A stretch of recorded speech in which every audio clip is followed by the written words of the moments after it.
ಆತ್ಮೀಯ ಕಾರ್ಯಕರ್ತ ಬಂಧುಗಳೇ, ನಿನ್ನೆ ನಡೆದಂತ ಸದನದಲ್ಲಿ ಸಿ.ಟಿ. ರವಿ ಅವರನ್ನು ನಡೆಸಿಕೊಂಡಂತ ರೀತಿ ಈ ಕಾಂಗ್ರೆಸ್ ಸರ್ಕಾರ ಏನು ವಿರೋಧ ಪಕ್ಷಗಳ ಧ್ವನಿಯನ್ನು ಹತ್ತಿಕ್ಕಲಕ್ಕೆ ಇದು ಇವತ್ತಿಂದಲ್ಲ, ಇಂದಿರಾ ಗಾಂಧಿ ಕಾಲದಿಂದನೂ ಕೂಡ ಕಾಂಗ್ರೆಸ್ ಸರ್ಕಾರ ಈ ದೇಶವನ್ನು ಯಾವ್ಯಾವಾಗೆಲ್ಲ ಆಳ್ವಿಕೆ ಮಾಡಿದೆ ಆ ಸಂದರ್ಭದಲ್ಲಿ ಸದನದಲ್ಲಿ ಇರ್ಬೋದು, ಸದನದ ಹೊರಗೆ ಇರ್ಬೋದು, ಈ ದೇಶದ ವಿಚಾರವಾಗಿ ದೇಶದ ಒಳಿತಿಗಾಗಿ ಯಾರೆಲ್ಲ ಧ್ವನಿ ಎತ್ತುತ್ತಾರೆ ಅವರ ಧ್ವನಿಯನ್ನು ಅಡಗಿಸೋದಕ್ಕೆ ಯಾವುದಾದರೂ ಒಂದು ವಿಚಾರವನ್ನ ತಪ್ಪಿರ್ಲಿ ಬಿಡ್ಲಿ, ಯಾವುದಾದರೂ ಒಂದು ವಿಚಾರವನ್ನ ಹಿಡಿದು ಇದು ಕಾನೂನು ಬಾಹಿರ ಇಡೀ ವಿಧಾನಸೌಧದಲ್ಲಿ ಇಷ್ಟು ವರ್ಷ ಏನು ಸ್ವಾತಂತ್ರ್ಯ ಬಂದ ಇಲ್ಲಿಯ ತನಕ ಯಾವೊಬ್ಬ ಪೊಲೀಸು ಸೆಷನ್ನ ಒಳಗೆ ಬಂದು ಯಾವೊಬ್ಬ ರಾಜಕಾರಣಿಯನ್ನ ಅರೆಸ್ಟ್ ಮಾಡಿದ್ದೇ ಇಲ್ಲ ಅಂತ ಒಂದು ಪ್ರಸ್ತಾಪಕ್ಕೆ ಇವತ್ತಿನ ಕಾಂಗ್ರೆಸ್ ಸರ್ಕಾರ, ಲಜ್ಜೆಗೆಟ್ಟ ಕಾಂಗ್ರೆಸ್ ಸರ್ಕಾರ ಪೊಲೀಸ್ ಇಲಾಖೆಯನ್ನು ದುರುಪಯೋಗ ಮಾಡಿಕೊಂಡು ಹಲವಾರು ಇದೇ ಲಕ್ಷ್ಮೀ ಹೆಬ್ಬಾಳ್ಕರ್ ಒಬ್ಬ ಯಾವುದು ತಹಸೀಲ್ದಾರ್ನ ಕಚೇರಿ ಒಬ್ಬ FDA ಗುಮಾಸ್ತ ಅವ್ರ ಮೇಲೆ ಸಾಯುವ ಮುಂಚೆ ಅರ್ಧ ಗಂಟೆ ಮುಂಚೆ ನನ್ನ ಸಾವಿಗೆ ಲಕ್ಷ್ಮೀ ಹೆಬ್ಬಾಳ್ಕರ್ ಮತ್ತು ಅವರ PA ಕೊಡ್ತಿದ್ದ ಕಾಟಕ್ಕೆ ಸತ್ತಿದ್ವಿ ಅಂತಾರೆ. ಇವತ್ತಿನ ತನಕ ಒಂದೇ ಒಂದು ಪೊಲೀಸ್ ಇಲಾಖೆ ಇಲ್ಲ. ಪೊಲೀಸ್ ಇಲಾಖೆಯವರು ಕೂಡ ತಮ್ಮ ಏನು ಅಸಹಾಯಕತೆಯನ್ನ ಬಹಳ ಸಂಜೆ ಖಾಸಗಿಯಾಗಿ ಮಾತಾಡಿದಾಗ ಹೇಳ್ತಾರೆ. ಯಾಕೆ ಅಂತಂದ್ರೆ ಸರ್ಕಾರ ಹೇಳ್ದಂಗೆ ಕೇಳಬೇಕು, ಗೃಹ ಮಂತ್ರಿ ಹೇಳ್ದಂಗೆ ಕೇಳಬೇಕು, ಮುಖ್ಯಮಂತ್ರಿ ಆಗಿ ಹೇಳ್ದಂಗೆ ಕೇಳಬೇಕು, ಉಪಮುಖ್ಯಮಂತ್ರಿ ಆದಂಗೆ ಕೇಳ್ತಾರೆ. ಅವರಲ್ಲೇ ಗೊಂದಲ ಇದೆ, ಎಲ್ಲಿ ಅರೆಸ್ಟ್ ಮಾಡಿದ್ರೆ ಏನ್ ಮಾಡಬೇಕು, ಯಾವ ಕಾನೂನು ಹಾಕ್ಬೇಕು ಅನ್ನೋ ಒಂದು ಇದು ಗೊತ್ತಿಲ್ಲ ಅವರಿಗೆ. ಆದ್ರಿಂದಾನೆ ರಾತ್ರಿ 3:30 ಒಂದೇ ಸ್ಟೇಷನ್ ನಲ್ಲಿ ಉಳಿಸಿ ರಾತ್ರಿ ಎಲ್ಲಿ ತಗೊಳ್ಬೇಕು. ಒಬ್ರು ಹೇಳ್ತಾರೆ IG ಬಂದು ಹೇಳ್ತಾರೆ ಬೆಂಗಳೂರಿನ ಏನು ಜನಪ್ರತಿನಿಧಿಗಳ ನ್ಯಾಯಾಲಯಕ್ಕೆ ಕೊಂಡೊಯ್ಬೇಕು ಅಂತ ಹೇಳ್ತಾರೆ. ಇನ್ನೊಬ್ರು ಬರ್ತಾರೆ ಇಲ್ಲೇ ಪ್ರೊಡ್ಯೂಸ್ ಮಾಡಬೇಕು ಬೆಳಗ್ಗೆ ಕೋರ್ಟ್ಗೆ ಅಂತ ಹೇಳ್ತಾರೆ. ಹಾಗಾಗಿ ನಿಜವಾಗ್ಲೂ ಕೂಡ ಪೊಲೀಸ್ ಇಲಾಖೆ ತನ್ನ ಅಧಿಕಾರವನ್ನ ನಡೆಸೋದಿಕ್ಕೆ ನಿಜವಾಗ್ಲೂ ನೈತಿಕತೆ ಇಲ್ಲ.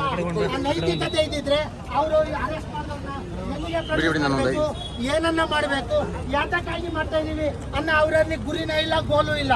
ಹಾಗಾಗಿ ಸಿ.ಟಿ. ರವಿ ಅವರನ್ನ ಕೂಡಲೇ ಸರ್ಕಾರ ಎಚ್ಚೆತ್ತು ಎಲ್ಲ ಒಂದು ಏನಂತ ಸಾರ್ವಜನಿಕ ಹಿತದೃಷ್ಟಿಯಿಂದ ಇವತ್ತು ಚಿಕ್ಕಮಗಳೂರು ಬಂಧನ ಕರೆ ಕೊಟ್ಟು ಸಾರ್ವಜನಿಕರು ಸ್ವಯಂ ಘೋಷಿತವಾಗಿ ಬಂಧನ ನಡೆಸ್ತಾ ಇದ್ದಾರೆ.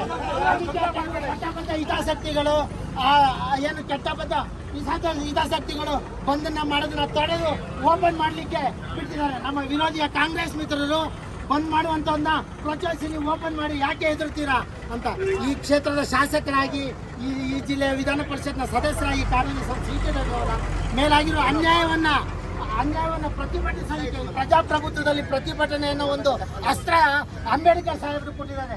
ಅಂಬೇಡ್ಕರ್ ಸಾಹೇಬರಿಗೆ ಗೌರವ ಕೊಡ್ತಿದ್ದಂಥವ್ರು ಅವರ ಬರೆದಂಥ ಕಾನೂನ, ಅವರ ಸರ್ಕಾರ ಅವರ ಬರೆದಂಥ ಕಾನೂನನ್ನ ಅವರ ಒಂದು ಸ್ವಾರ್ಥಕ್ಕಷ್ಟೇ ಬೆಳೆಸ್ಕೊಂತಾರೆ. ಆ ಪ್ರತಿಭಟನೆಯ ಉದ್ದೇಶ ಏನು, ಪ್ರತಿಭಟನೆ ಮಾಡುವಂತವ್ರನ್ನ ವಿರೋಧ ಪಕ್ಷರನ್ನ ಹತ್ತಿಕ್ಕದೆ ಇವರ ಧ್ವನಿನ ಆ ಧ್ವನಿ ಹತ್ತಿಕ್ಕದಕ್ಕೋಸ್ಕರ ಅಷ್ಟೇ ಇವರು ಅಧಿಕಾರ ಮಾಡ್ತಾ ಇದಾರ. ಹಾಗಾಗಿ ಅವರು ತಮ್ಮ ಭ್ರಷ್ಟಾಚಾರದ ಕೂಪವನ್ನ ಭ್ರಷ್ಟಾಚಾರ ಮಾಡಿದ ಮುಚ್ಚಿಡುವಂಥದ್ದು ಹಲವಾರು ಹಗರಣಗಳಲ್ಲಿ ಕಂಡು ಕೇಳುವಷ್ಟು ಹಗರಣಗಳನ್ನು ಮುಚ್ಚಿ ಹಾಕೋದಿಕ್ಕೆ ವಿರೋಧ ಪಕ್ಷದ ಧ್ವನಿಯಾಗಿ ವಿರೋಧ ಪಕ್ಷದ ಸದನ ಮತ್ತು ಒಳಗೆ ಹೊರಗೆ ಈ ಮುಖ್ಯಮಂತ್ರಿ ಉಪಮುಖ್ಯಮಂತ್ರಿ ಸರ್ಕಾರಗಳನ್ನ ನೈತಿಕವಾಗಿ ಟೀಕಿಸಿದಂತ ಸಿ.ಟಿ. ರವಿ ಅವ್ರನ್ನ ಉದ್ದೇಶಪೂರ್ವಕವಾಗಿ ಅವರು ಆ ರೀತಿ ಅಲ್ಲಿ ಹೇಳಿಲ್ಲ.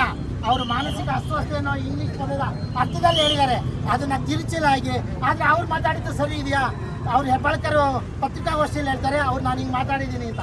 ಅವ್ರು ಮಾತಾಡಿದ್ದು ಸರಿ ಹಾಗಾದ್ರೆ ಅದನ್ನ ಯಾರು ಪ್ರಶ್ನಿಸ್ತಿಲ್ಲ, ಅದು ಕೇಳ್ತಾ ಇಲ್ಲ. ಯಾಕೆಂದ್ರೆ ಸುಸೈಡ್ ಮಾಡ್ಕೊಂಡಂತ ಗುಮಾಸ್ತ ಹೇಳಿದಾನೆ ನನ್ನ ಸಾವಿಗೆ ಹೆಬ್ಬಾಳ್ಕರ್ ಕಾರಣ ಅಂತ. ಆದ್ರೆ ಅದನ್ನ ಯಾರು ಕೇಳೋರಿಲ್ಲ, ಅದನ್ನು ಹೇಳೋರಿಲ್ಲ. ಅವ್ರ ಮೇಲೆ ಇದುವರೆಗೂ FIR ಆಗಿಲ್ಲ, ಯಾವುದೇ ಕ್ರಮ ತಗೊಂಡಿಲ್ಲ.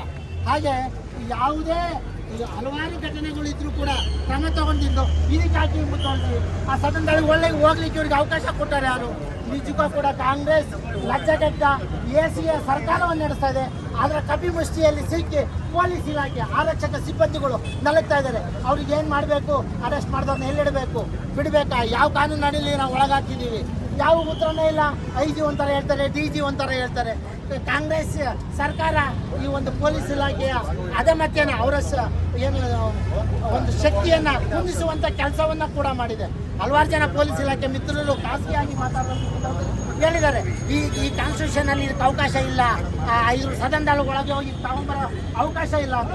ಹಾಗಾಗಿ ಅವ್ರಿಗೋಸ್ಕರ ಈ ಪ್ರತಿಭಟನೆಯನ್ನು ಮಾಡ್ತಾ ಇದ್ದೇವೆ. ಈ ಪ್ರತಿಭಟನೆ ಶಾಂತಿಯುತವಾಗಿ ನಾವು ಇಲ್ಲೇ ಇರ್ತೇವೆ. ಇದಾದ ನಂತರ 12 ಗಂಟೆ ಸುಮಾರಿಗೆ ನಾವು ಆಜಾದ್ ಪಾರ್ಕಿಗೆ ಹೇಳಿ ಅಲ್ಲಿಯ ಪ್ರತಿಭಟನೆಯನ್ನು ಎಂಡ್ ಮಾಡೋಂತಾರೆ. ದಯಮಾಡಿ ಆರಕ್ಷಕ ಸಿಬ್ಬಂದಿಯವರು ಸಹಕಾರ ಕೊಡ್ತಾರೆ, ಪತ್ರಕರ್ತ ಸ್ನೇಹಿತರು ಸಹಕಾರ ಕೊಟ್ಟಿದ್ದಾರೆ. ನಮ್ಮ ಕಾರ್ಯಕರ್ತ ಬಂಧುಗಳು ಶಾಂತಿಯುತವಾಗಿ ಘೋಷಣೆ ಕೂಗೋದ್ರ ಮುಖಾಂತರ 1 ಗಂಟೆ ಇದು ತರುವಾದ ನಂತರ ಅಲ್ಲಿ ಆಜಾದ್ ಪಾರ್ಕ್ನಲ್ಲಿ ಮುಕ್ತಾಯಗೊಳಿಸಬೇಕಂತ ನಮ್ಮೆಲ್ಲ ಕಾರ್ಯಕರ್ತರು, ಇನ್ನಷ್ಟು ಜನ ನಮ್ಮ ಕಾರ್ಯಕರ್ತರು ಅಲ್ಲಿ ಇಲ್ಲಿ ಬಂದಿದ್ದಾರೆ. ಅವನ್ನೆಲ್ಲದೂ ಇಲ್ಲಿಗೆ ಬರೋಕ್ಕೆ ಹೇಳಿ ಒಟ್ಟಿಗೆ ಹೋಗುವಂಥದ್ದು ಆಗಬೇಕು, ಶಾಂತಿಯುತವಾಗಿ ಮಾಡಬೇಕು. ನಮ್ಮ ನಾಯಕರಿಗೆ ನ್ಯಾಯ ಸಿಗಬೇಕು. ಬಿಡುಗಡೆಗೊಳಿಸಿ ಸಿ ಟಿ ರವಿ ಅವರನ್ನ